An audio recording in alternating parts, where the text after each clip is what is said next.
On my daughter's birthday, she looked me dead in the eye and said, "Leave my life." The candles were still smoking on the Costco cake, buttercream melting under the string lights on her suburban deck, when the laughter died like someone hit pause. Her jaw was set, cheeks flushed the way they get when she's furious, and the Taylor Swift playlist stuttered as if even Spotify forgot the words. I stood there with the cake server in my hand, 67 years old, and suddenly a stranger at my own child's party, the scent of grilled corn and latex balloons turning sour in my throat. Forks clinked against paper plates, then nothing, just the hum of the AC and my heartbeat in my ears. I set the knife down beside the plastic confetti plates and tried to swallow the sugar grit on my tongue. Evan's hand rested protectively on her shoulder, and her friends pretended to check their phones, eyes skittering away from me like minnows. "I mean it, Mom," she said, voice clean and sharp as glass, and somewhere a neighbor's dog barked like a judge's gavel. I walked out past the Pinterest-perfect balloon arch, past the Welcome 32 sign she'd ordered off Etsy, past the cooler of LaCroix and red Solo cups, as July heat slapped my face. The door clicked behind me, soft and final. 2 weeks later, before the sun burned the dew off my front lawn, she was on my porch in an oversized hoodie, mascara raked down her cheeks, knocking like the world was caving in. My coffee maker gurgled behind me. The morning news murmured about traffic on I-95, and I opened the door to my child. Same brown eyes, but emptied, pleading. "Mom," she whispered, fingers trembling. "Please, I need you." I kept one hand around my mug to steady it, feeling the ceramic heat as a cardinal shrieked from the maple and everything I thought I knew shifted again. I'm Margaret, and I'll tell you exactly how a birthday turned into banishment, and what cracked open 2 weeks later that dragged her back to my doorstep. If you believe some mother-daughter bonds can bend without breaking, subscribe to stay with me through this story. She stood on my porch in that oversized hoodie like it was the only shelter she could find, mascara in gray tracks down her cheeks, hands knotted together at her stomach. The first thing I noticed, after the rawness in her eyes, was how cold her fingers felt when I reached for them, even though the air already had that New Jersey July thickness you can taste. The second thing was the way she flinched when a delivery truck rattled past and the storm door knocked against the frame. "Come in, sweetheart," I said, and the word felt both familiar and foreign in my mouth. My mother used to say it to me when I was young, that slow North Jersey swear heart that softened most things. I said it anyway, the way you set a teacup in a saucer you haven't used in years, carefully, not trusting your own hands. She stepped inside, and the smell of my kitchen wrapped around us. Coffee, Murphy oil soap from the night before, when I wiped down the cabinets, the faint lemon pledge that lingers in the dining room, even though I haven't hosted more than a book club in months. I set my mug down on the counter to dry my hand, but it wobbled against the tile, and I righted it like I have done with so much else. The morning news went on burbling about a lane closure on I-95 by Exit 7, a heat advisory, and a sweet story about a rescued duck. I clicked it off with my elbow. The house sighed into a quieter kind of sound, the fridge humming, the tick of the kitchen clock, a cardinal scolding from the maple by the driveway. "Sit," I said, pulling out the chair at the far end of the table because that end catches the morning light. She tends to feel better with sun on her face. She has since she was little and would tilt her face up, eyes closed, like a sunflower that could trust the day to turn its head for her. Today, she kept her head down. "Mom," she whispered, as if the word itself might break. "Please, I need you." I had 2 weeks' worth of quiet stored inside me, and I let some of it out with a long breath as I sat across from her. Her mascara had pooled at the edges of her lashes, giving her eyes a childlike roundness that made me want to reach back through time and tuck her hair behind her ear. She'd cast me out with such finality that I had spent the days since in a slow, careful routine, washing the same 3 plates, walking around the block at the same hour, watering the fern like it might tell me everything was on schedule if I kept it alive.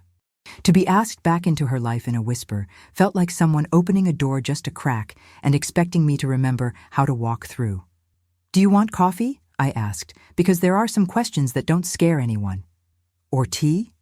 I have that chamomile you like, and the mint. She shook her head and then nodded in the same motion, like indecision had bruised her. Water, she said finally, and I poured it from the Bretta into a glass I usually put out when I have company. My hands wanted something to do besides reach for her. I'm Margaret, and my hands have been busy for 67 years. They've kneaded meatloaf with oatmeal stretched into it during the years when every dollar was accounted for on the back of envelopes. They've signed permission slips and checks I wasn't sure would clear until Thursday, and the line on a hospital consent form when she broke her arm falling off the monkey bars in 4th grade. They've scrubbed sneakers with an old toothbrush on the stoop, patted down damp hair under a wool hat before school, stitched buttons back on sleepover pajamas at midnight. They've held the steering wheel through snow on Route 1, driving her to SAT prep when we couldn't afford a private tutor, just a library volunteer. They have never wanted to set down my daughter. Evan would say I set her down too late. That was one of his phrases, cut the cord. He never said it unkindly, not at first. He said it like a kindly teacher who wants you to see what you've missed. He said it with little pats on the back masked as jokes, with his white teeth and his sensible shoes and that effortless way he had of making people feel seen until they didn't like what they saw. He had his hand on her shoulder at her birthday, and I couldn't help watching the tendons stand out when she spoke to me. The hand that squeezed when she said the words no mother wants to hear, as if to remind her of the line she'd drawn.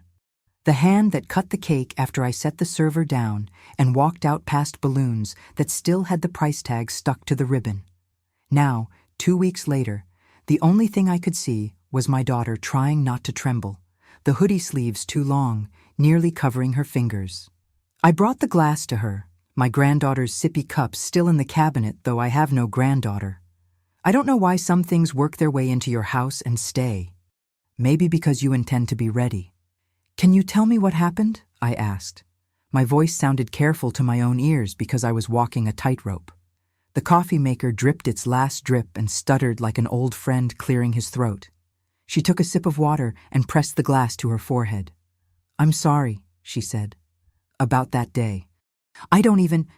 She made a helpless gesture with her free hand, the palm up like she was offering me something that had slipped from her fingers. I thought it would make things better. He kept saying it would. That I had to be clear, that clarity is kindness. Clarity is kindness. I have a small collection of phrases like that Evan liked to deploy. We're protecting our peace. We're doing what's right for our future. We have to set boundaries with your mom. They lined up like magnets on a trendy apartment fridge, holding up a calendar with an impossible routine feeling tidy, until you realize you haven't chosen a single thing on it. My memories don't line up as tidily. They come in like birds, first one, then all at once. The day she was born, a sticky May afternoon, when the nurse laid this bawling, furious thing on my chest, and I felt the room snap into focus. The morning after Sam packed a suitcase and drove to Cleveland for a job that kept him there until it didn't. The check that didn't come. The 2 months I watched for his number on the caller ID until I learned to turn the machine volume down. My mother, who moved in with us for a year and taught my daughter how to fold towels, like they do at the Marriott, and how to look people in the eye when you say, no thank you. The day my mother died, and I walked outside with the phone still in my hand, crows swinging like black punctuation in the oak tree. I made you oatmeal, I said suddenly, even though I hadn't. I mean, I can make you oatmeal. Do you want it with brown sugar, bananas? I can cut up strawberries. Brown sugar, she said, one corner of her mouth pulling back like it wanted to be a smile and wasn't sure it could be trusted. When she was 8, she had a striped bowl she insisted on eating from. That bowl is still in the back of the pantry, chipped where it hit the sink once. I took it down anyway, rinsed it, set it on the counter, and then poured oats into a small pot, adding water with the muscle memory of 1,000 mornings.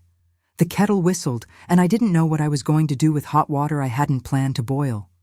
I poured it into a mug over a chamomile tea bag anyway, the steam making my glasses fog. She watched me like a frightened animal watches a familiar human, their head cocked, trying to decide whether the hand will soothe or scold. What changed? I asked, when the oatmeal was in a bowl, a spoon on a folded paper towel beside it. I slid it toward her and sat, my knees popping in complaint. She'd reached for the tea and cupped the mug between her palms like it might tether her to the table. The light had shifted a little, the slant of it warming the fruit bowl and gilding the tiny nick in the tabletop, where she'd cut a pizza directly on the wood one high school afternoon. Every mark in this house has a map in my mind. He started. She stopped. Her throat moved.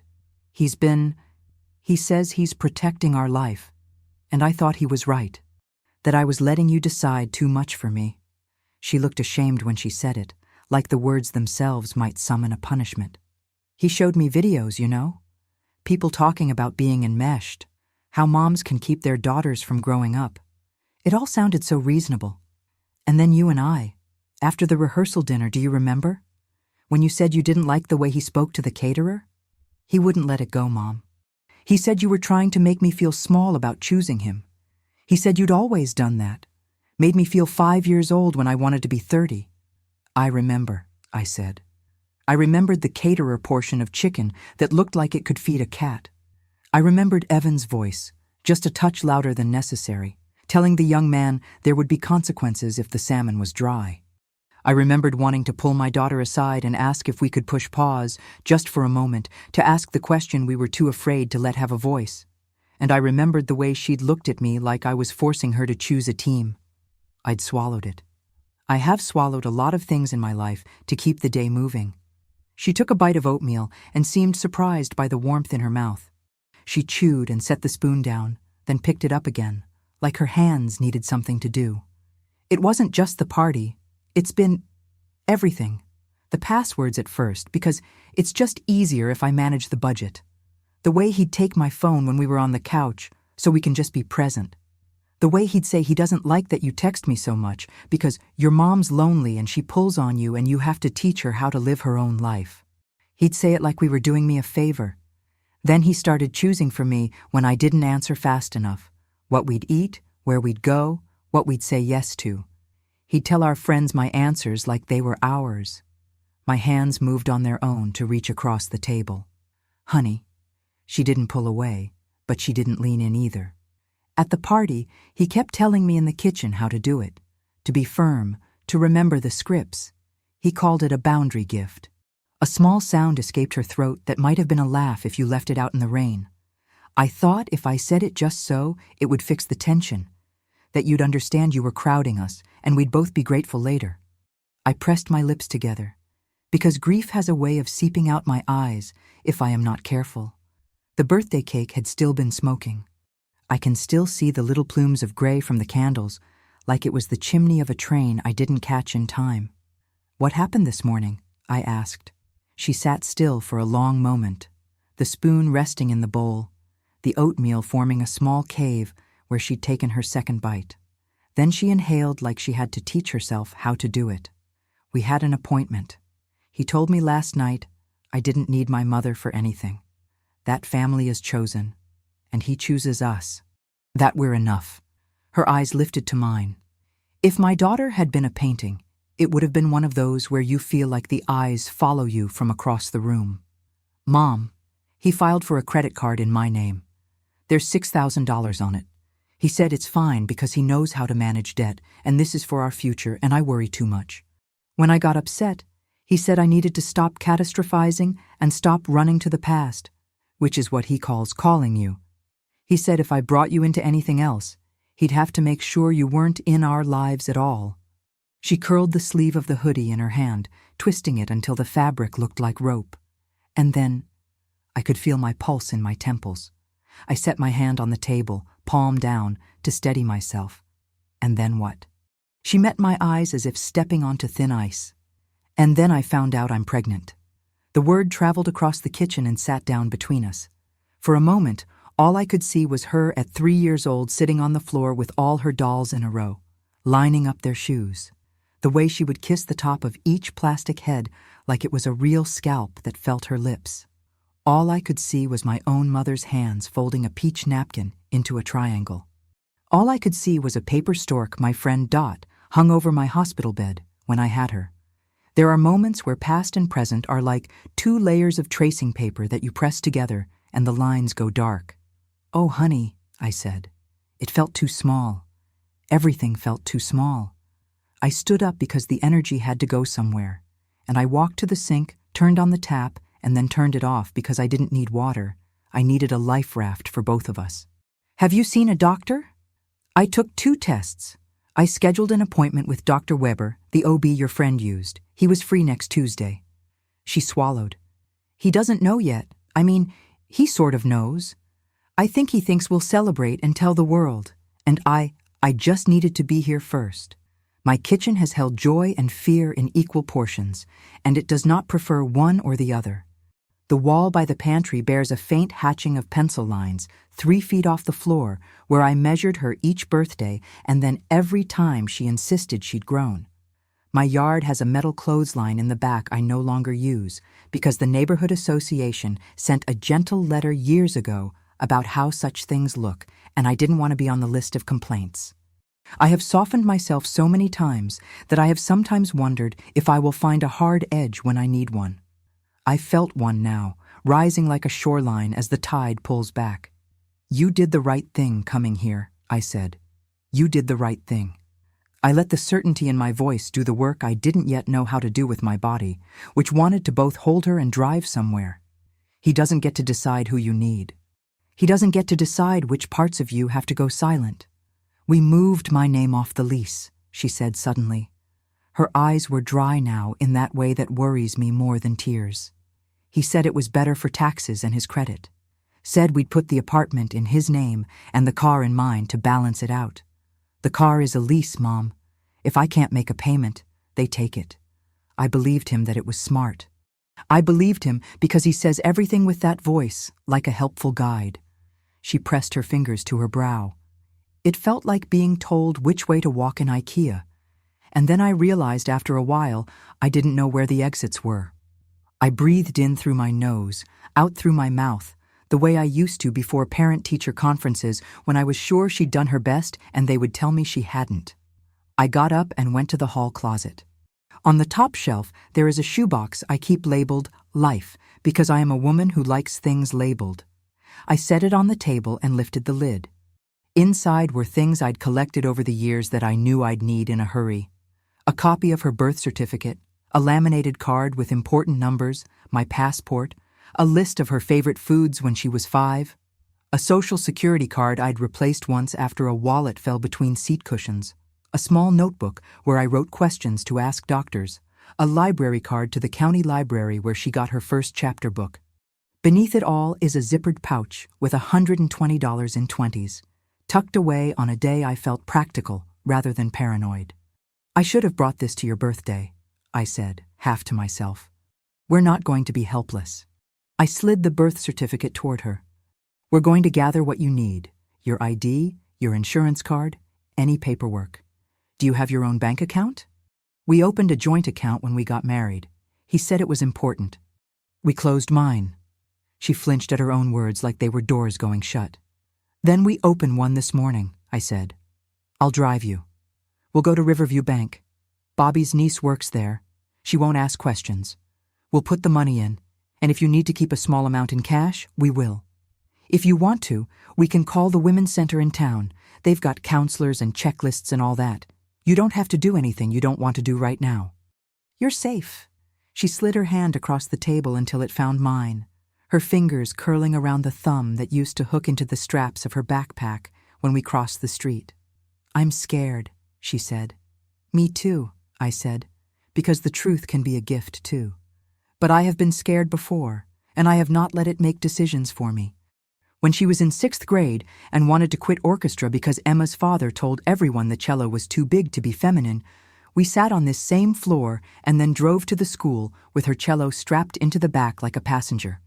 When she was 17 and begged to go on a service trip to Appalachia, and I worried about mountains and vans and what-ifs, I let her go and counted the days by the postcards that arrived out of order. When she called home from college crying because her roommate borrowed her sweater and spilled wine on it, I mailed out the stain remover my mother swore by, and we laughed about how, in the scheme of things, sweaters don't matter. In all those years, I did the thing you do when you love someone. You learn their map, so when they call from a strange place, you can at least say, keep the sun on your left. You're going to be okay." Evan preferred that she didn't share maps. He was friendly in that way many men have learned to be. In a fleecy vest at Thanksgiving, carving the turkey like it was a job interview, making jokes about traffic and craft beer and how he doesn't watch TV, he reads. He called me Marge even after I said, "It's Margaret," with a smile that covered a prayer. He told me without telling me that he'd researched how to handle mothers like me. He posted a picture of the two of them on Christmas with a caption about creating our own traditions. And I clicked a heart and then stood at my sink with my hand around a sponge, feeling like I'd vanished between the words. He was not a monster. That would have been easier. He was a series of small dismissals that added up to a silence big enough to live inside. "Do you think he'll—" She started and then stopped. "Do you think he'll try to make me change my mind?" "I think he will try his best to convince you you are mistaken," I said. I kept my study of his methods out of my voice. "But you know what is true in your bones. That's not a phrase anyone online can trademark." She nodded and looked at her stomach like something might glow through that hoodie. My daughter has always loved surprising people with good news. The time she hid a bee she was proud of in a cookie tin for me to find.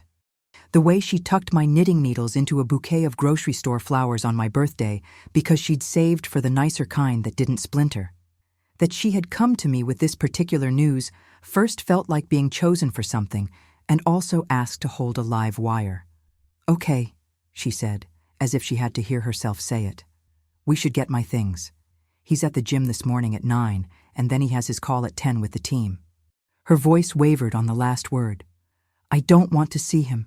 I can't. Not yet.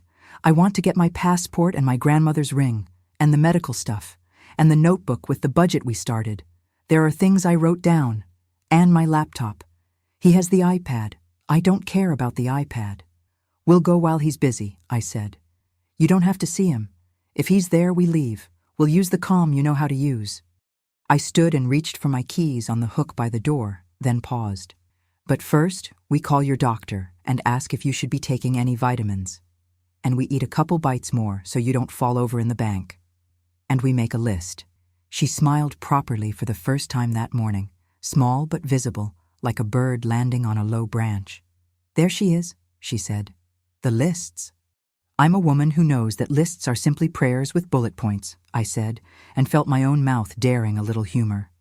It loosened something between us, the way laughter does, the way a familiar phrase can patch a tear in an afternoon.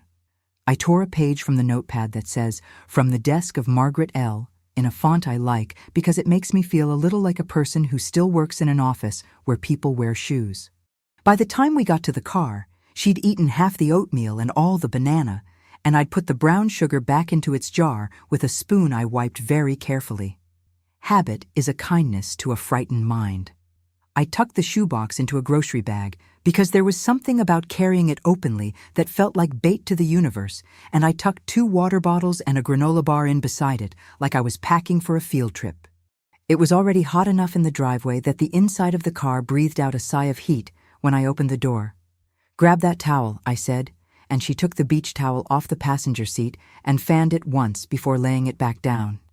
"This time of year you learn to protect the backs of your thighs before you sit.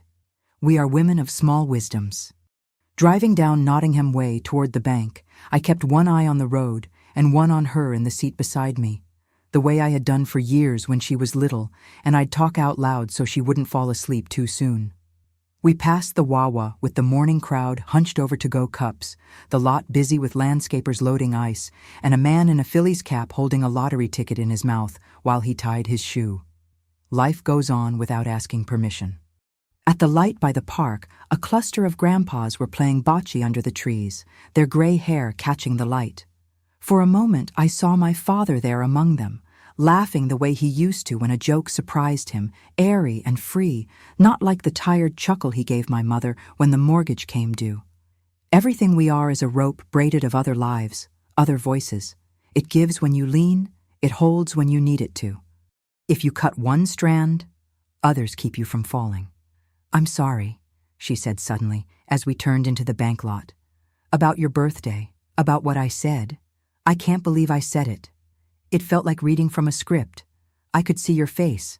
And for a second I felt 10 years old, asking to sleep over at Emma's, and you saying not on a school night, and I wanted to stomp my foot and say I hate you. But I'm not 10, and you are not the enemy.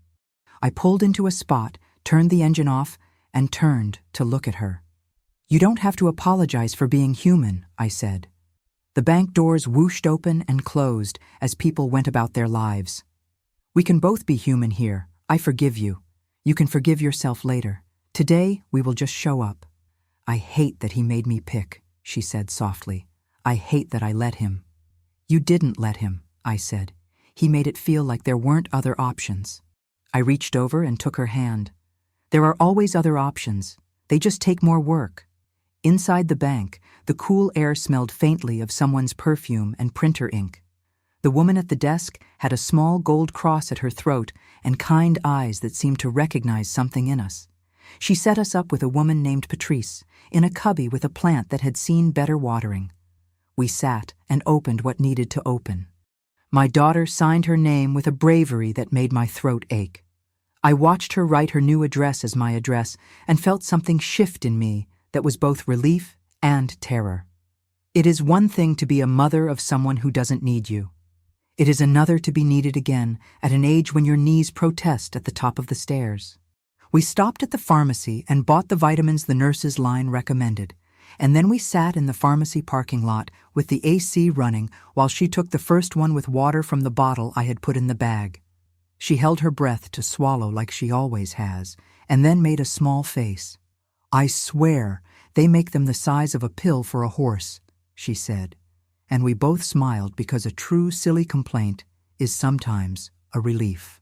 By the time we drove toward her apartment, the day had shifted into that heavy bright where the shadows look almost blue. We had a list. We had a plan. We would pull in quietly. We would park around the corner so if his car was in the lot, we would see it before he saw us. We would walk in like people who belong, because for today, we did. She had a spare key on her ring he hadn't noticed, the one that looks like a novelty bottle opener. I held the steering wheel the way I used to hold the stroller handle under the big maples of our old neighborhood, that constant pressure, that need to keep things upright. At a red light by the diner, a song came on the radio that had been everywhere when she was in middle school. She groaned. "Do you remember when I played this 14 times in a row?" she asked. I did. I remembered standing in the doorway to her room, watching her dance, alone, making up movements that made sense to no one but her. I remembered telling her we all have favorite songs that we ruin because we overplay them, and her rolling her eyes, and me staying anyway, leaning on the doorframe, letting her finish the chorus for the 15th time. Love sometimes looks like not hurrying someone you want to get out the door. Love sometimes looks like walking quickly past a patio full of people eating potato salad to keep from crying. Love sometimes looks like the list we made this morning, as if it were a ladder. We turned onto her street. I eased the car past the mailbox cluster. I checked my mirrors the way I taught her to check hers. I parked where we'd said we would and turned off the car. "Are you ready?" I asked. It felt both too small and too much to ask. A squirrel darted across the sidewalk, tail high, brave and foolish. She nodded, then shook her head, then nodded again. "Ready enough," she said. Her voice held a steadiness I hadn't heard in weeks. She reached for the door handle and stopped, then looked at me. "Thank you," she said. And it was such a simple thing, gratitude, like a penny in a fountain. I nodded because there were too many words in my chest, and I didn't trust the ones that might spill out. We got out. The heat hit with that soft slap that feels like an old vinyl couch in summer. I tucked the grocery bag against my side, keys in the other hand. We walked along the sidewalk. The hydrangeas by the stairs had gone from baby green to heavy blue. Somewhere, someone's wind chimes did that hopeful little tinkling sound that makes you think of porches and lemonade and the idea that things can be normal. As we rounded the corner, I looked for his car, the one with the bumper sticker that bragged about his alma mater. I did not see it. I saw a row of cars that meant nothing to me, and a reflection of us in a window. Two women walking with their shoulders squared, in step, as if we had practiced this. We climbed the stairs, the fourth one always a little wigglier than the rest.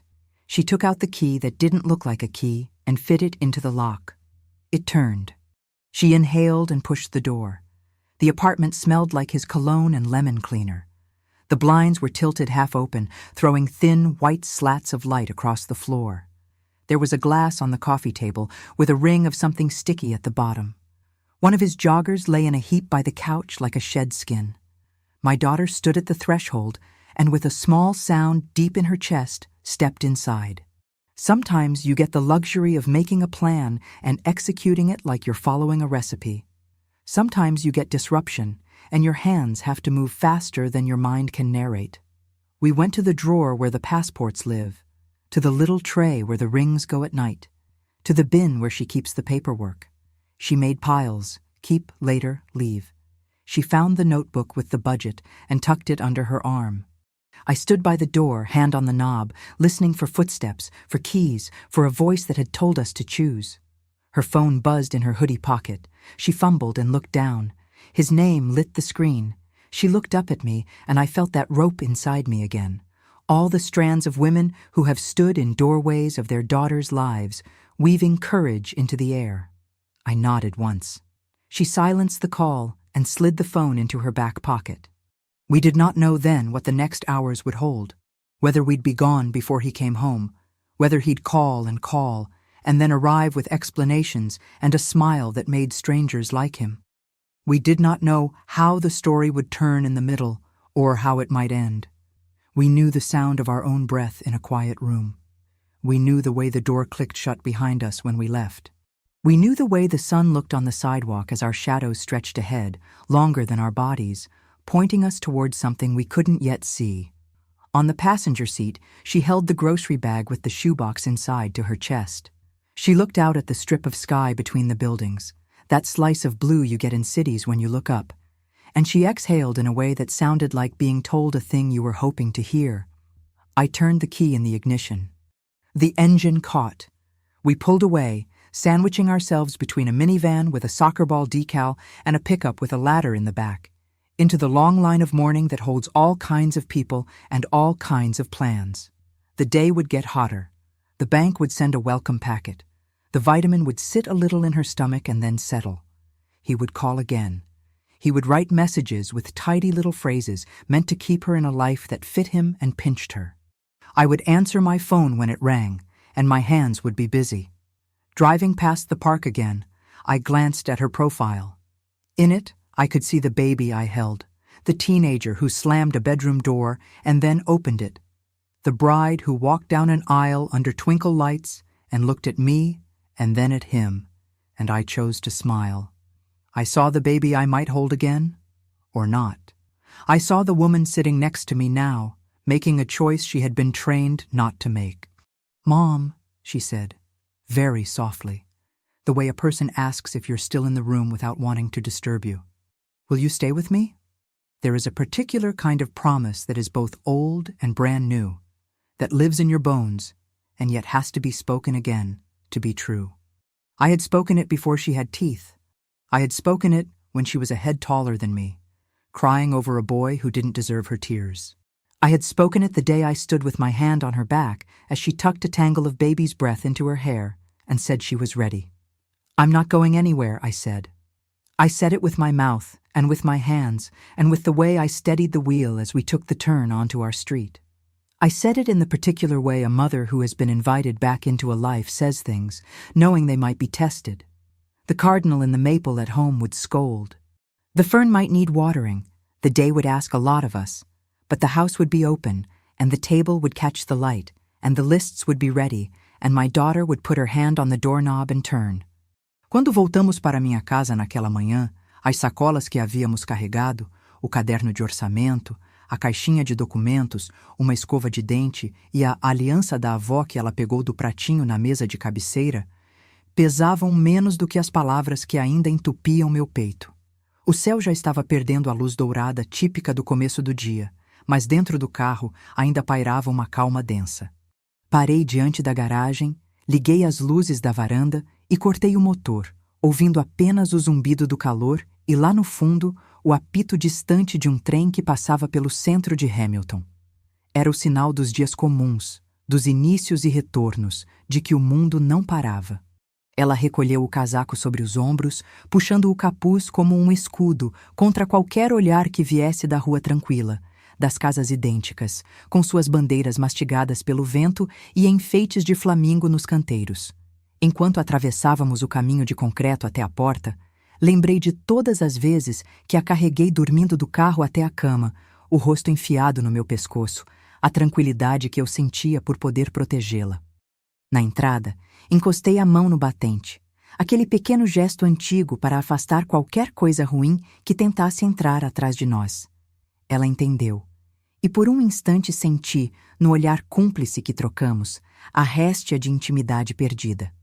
A cozinha já começava a se encher novamente com nossos objetos e ruídos. As bolsas sobre as cadeiras, os papéis empilhados ao lado da torradeira, a chaleira resfriando no fogão. Espremi um limão no copo de água dela. Sempre achei que o ácido limpo era bom para começar de novo. E dei a ela o controle do rádio, como sempre fazia quando queria sinalizar que ela podia estar em casa de verdade, fazer esse espaço dela também. Ela girou o botão até parar numa estação de jazz suave, e por um momento fomos apenas mãe e filha, bebendo em silêncio, ouvindo um saxofone desafinado.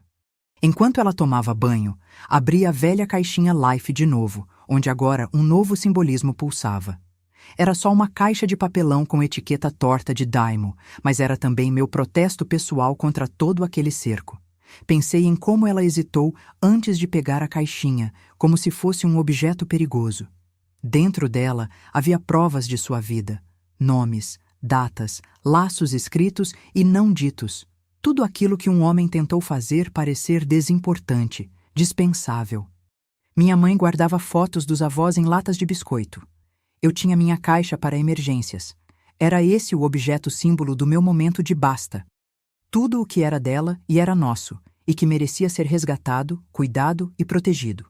Ali, sozinha por alguns minutos, comecei a sentir as camadas das humilhações recentes como uma avalanche atrasada.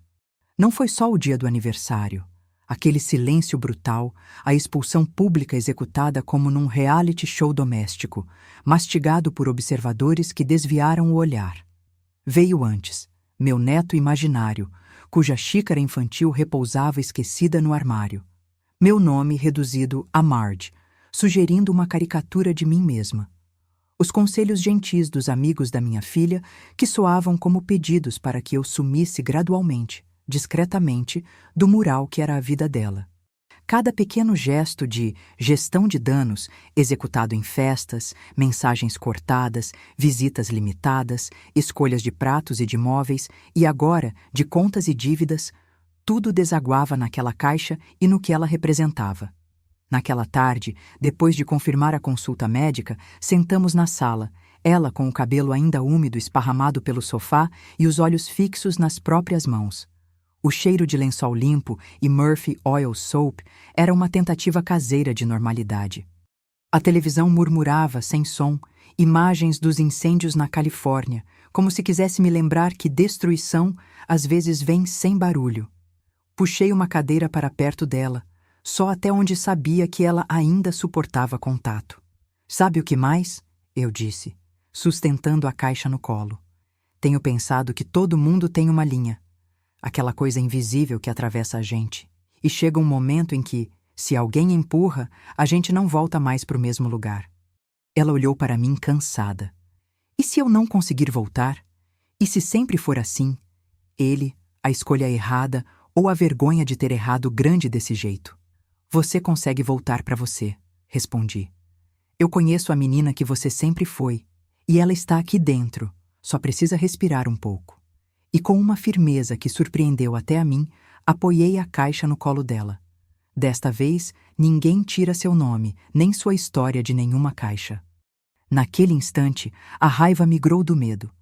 Todos os olhares desviados, todas as pequenas exclusões, todos os conselhos de bom tom que me reduziram a um anexo inconveniente.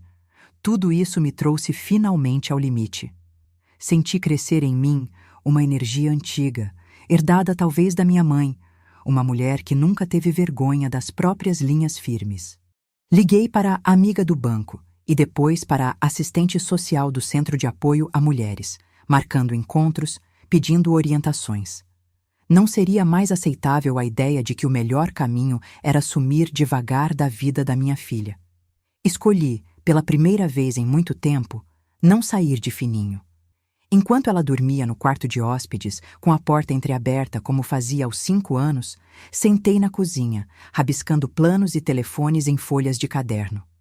Escrevi também, só para mim, uma lista de todas as coisinhas que me foram roubadas nos últimos anos. Os domingos de café da manhã em New Hope, as ligações de "cheguei bem", as fotos trocadas de receitas novas, as Páscoas compartilhadas, onde eu era instrutora de ovos cozidos. Percebi a extensão do acúmulo. Tudo tão diluído, tão aos poucos, que quase parece voluntário. Não era. Ali, olhando a caixa aberta diante de mim, decidi. Não deixaria a filha enfrentar esse homem só como a mulher que precisa aprender a ser independente. Seríamos de novo mãe e filha. Não no papel de criança e adulta, mas como duas mulheres refazendo juntas o caminho para casa. Minhas mãos, as mesmas que já tinham cuidado de fones de ouvido embaralhados, mochilas perdidas e corações partidos, agora desenhavam um roteiro. Ela não voltaria para o apartamento enquanto ele estivesse lá. Não iríamos sozinhas se a situação mudasse. E, acima de tudo, não fingiria mais que eu não existia ou que não importava. Foi ali, na soma dos absurdos, no gesto de arrancar do invisível aquilo que só se percebe depois de anos de concessões, que senti no corpo o clímax do nosso drama pessoal. O telefone tocou.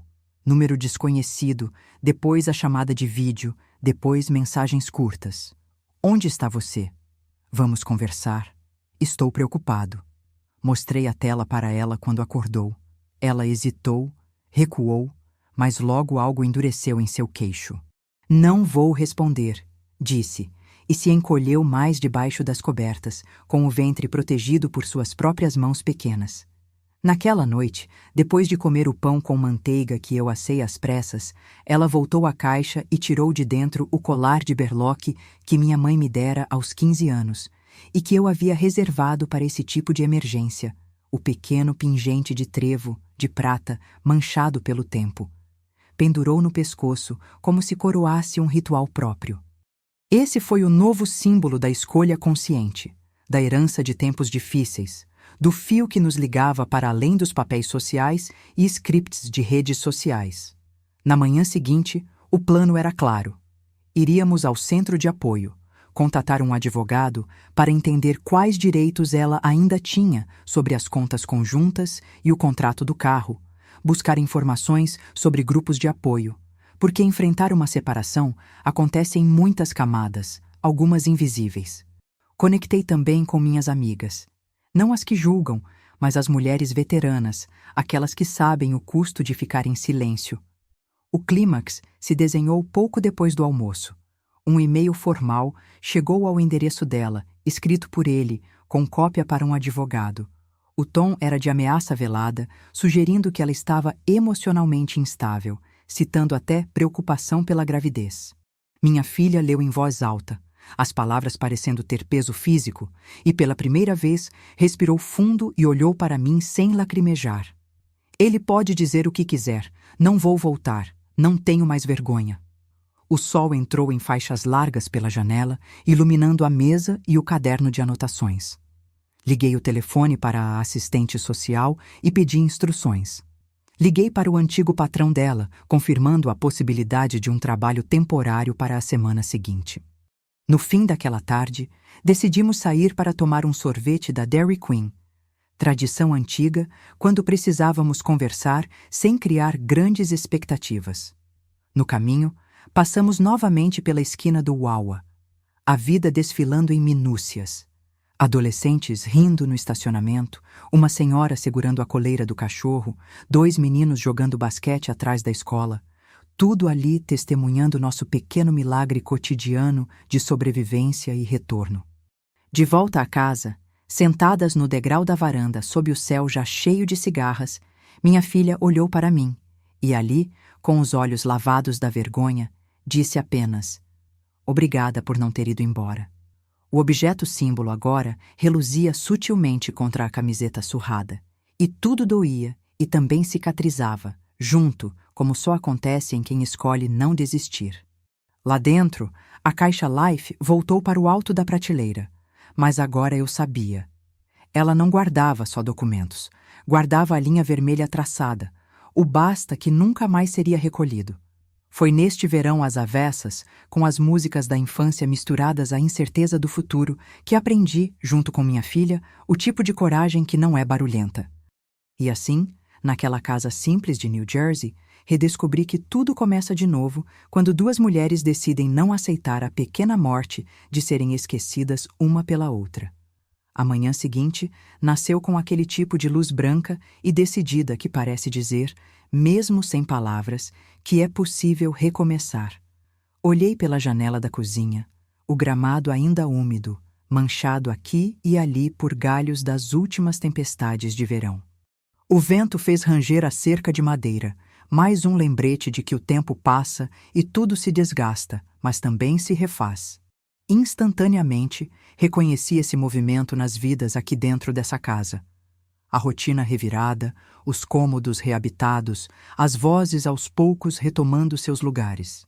Vivi a vida inteira esperando que algumas coisas voltassem ao eixo por milagre. Mas naquele julho, percebi que nosso eixo sempre foi algo que tivemos que construir do lado de dentro. E foi nesse espírito que liguei a cafeteira, enxuguei a bancada e me propus a fazer um café da manhã verdadeiro, não só o apressado de emergências. Ovos mexidos, torradas, as últimas frutas da geladeira. Arrumei a mesa decorando com pequenas alegrias.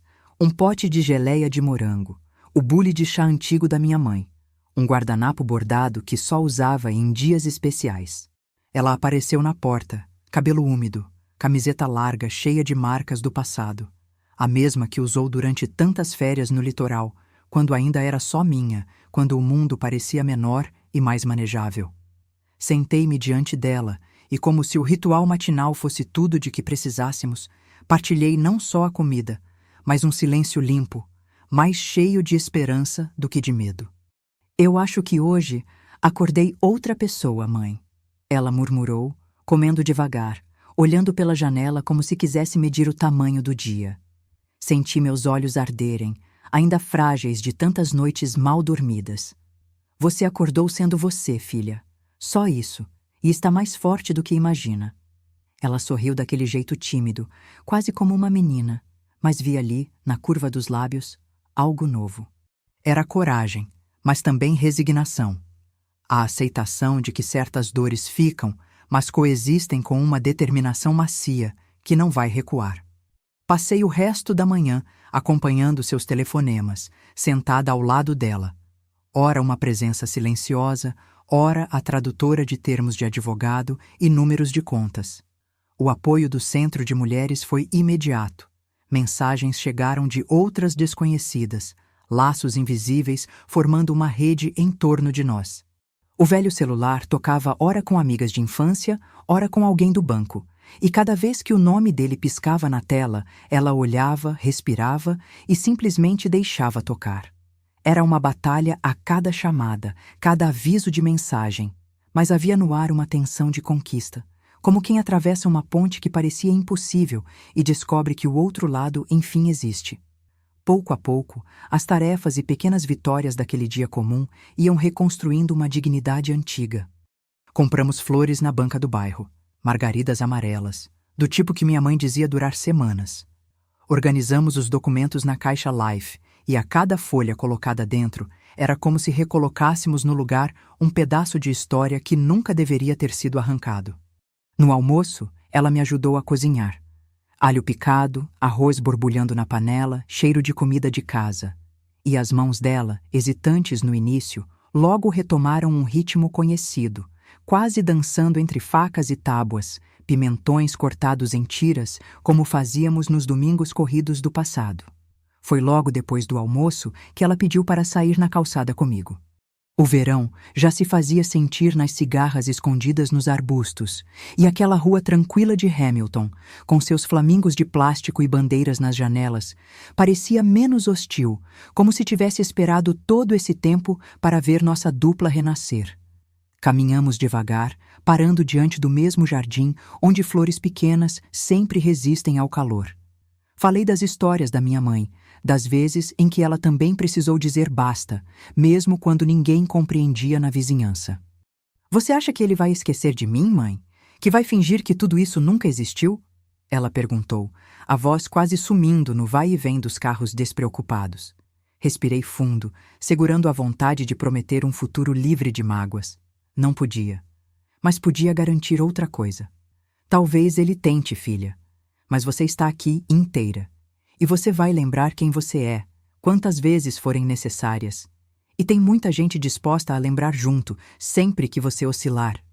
Voltamos para casa quando o calor já prometia se converter em tempestade ao fim do dia. Na sala, arrumei a caixa Life novamente, agora menos símbolo de emergência e mais altar doméstico em torno do qual reconstruíamos nossa história. Entreguei a ela o pequeno colar de trevo, dessa vez com um bilhete enrolado em volta, para que nunca mais a sorte dependa dos outros.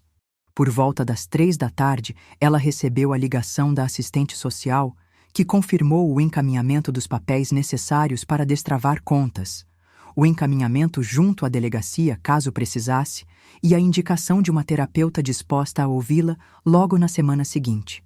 Pela primeira vez, desde que tudo começou, vi em seus ombros menos o peso da culpa e mais a postura de quem se ergue, aos poucos, com dores e sustos, mas se ergue.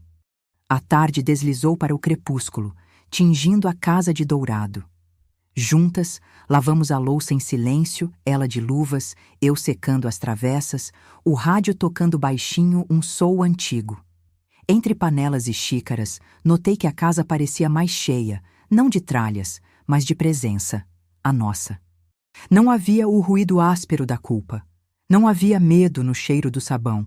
Não havia vazio nas gavetas, pois ali estávamos, duas mulheres inteiras, vulneráveis, livres outra vez para serem ridículas, para comer cereal à noite ou ver um programa bobo na televisão, para cochilar vendo as notícias ou simplesmente não fazer nada.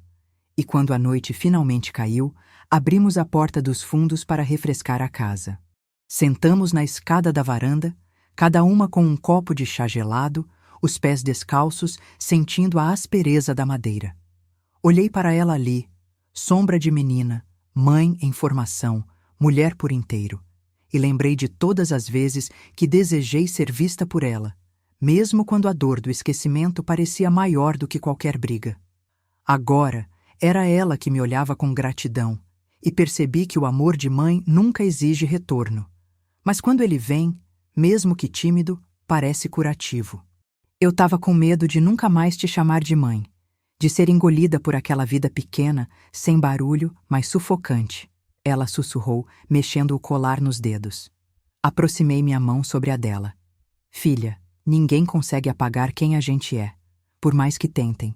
Você voltou para casa, sim, mas acima de tudo, voltou para dentro de si. Ela chorou então, um choro limpo, sem pressa, que não me assustou. Era a lágrima da libertação, da coragem de quem viu o abismo, mas preferiu dar meia volta e reaprender a andar na beirada do próprio quintal. Naquela noite, preparadas para mais um dia de lista e renascimento, guardamos a caixa Life no alto do armário, mas dessa vez com uma reverência diferente. Agora, ela estava cheia de sentido novo. Não era apenas um repositório de papéis salvos de incêndios emocionais. Era testemunha de um pacto, o de jamais aceitar ser empurrada para fora do próprio nome, da própria história. Por fim, antes de dormir, sentei à mesa da cozinha, escrevendo com uma caneta azul numa folha avulsa. Basta não é abandono. Basta é o início da volta para casa. Enfiei o bilhete sorrateiramente entre os documentos, para que um dia, quem sabe, ela reencontrasse ali quando precisasse de novo dessa dose de coragem. Termino essa memória com o peito mais leve, sabendo que errar não nos desautoriza a recomeçar.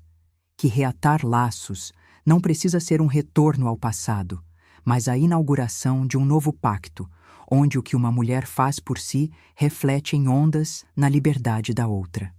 A caixa Life talvez envelheça, talvez um dia seja só um objeto ultrapassado, mas ensinará à próxima geração, mesmo que inconscientemente, que somos feitas para resistir, reconstruir e, acima de tudo, escolher. Se você que me ouviu até aqui já se sentiu esquecida, apagada ou empurrada para a margem da própria vida, saiba que existe retorno possível, por mais improvável e demorado que seja. Basta um gesto, uma palavra reescrita, um recomeço tímido. E, se quiser, compartilhe comigo nos comentários a sua própria história de retorno. Toda mulher merece ser ouvida. Curta e inscreva-se neste canal para que mais mães e filhas se encontrem na potência desse eterno renascer. Porque, como diz minha mãe em seus bilhetes tortos, voltar é mais bonito quando voltamos de mãos dadas.